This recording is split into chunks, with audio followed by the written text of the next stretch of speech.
Alright, so magandang araw mga kaibigan nating mga mahilig sa manok. Ito pala yung tatay ng aking manok. Resulta ng breeding ng aking binabae, Uwang Latom Mix Milsims Black. Ito pala yung tatay niya, Uwang Latom. Kita naman sa pakpak na may parang kulay brown. Tapos newbie lang po ako. Hinahanap ko po yung tatay nito. Yan, ang tatay na yan. Sa mga disclaimer, ito po, basahin nyo.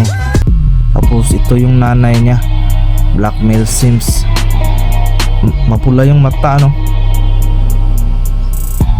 Tapos may ano yan, may ano yan sa paa.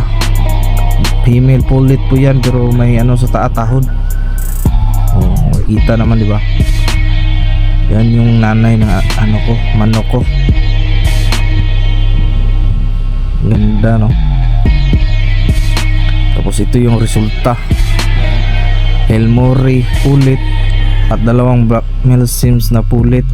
Ito lang yung ano, Kilso Sweater. Ito yung anak niya sa lalaki. Yun yung tatay at nanay niya, Black Milsims at Uwang Latom Kilso. May kaibahan pala yung hatch na chicken, ano, kasi yung hatch mataas tapos Kilso mababa. Oh, tignan nyo yung kulay ng manok ko. Akala ko binaba ito, pero iwan ko parang sweater yung result, no? Tignan nyo, ang laki na. Mag 3 months and a half na yan.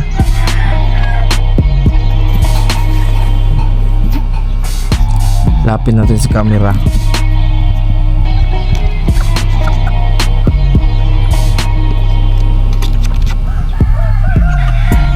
Laki na.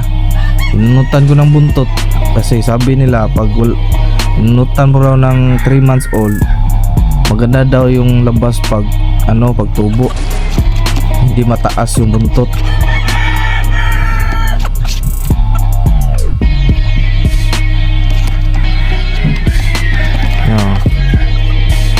Maganda yung ano, no, bloodline Black Milsims.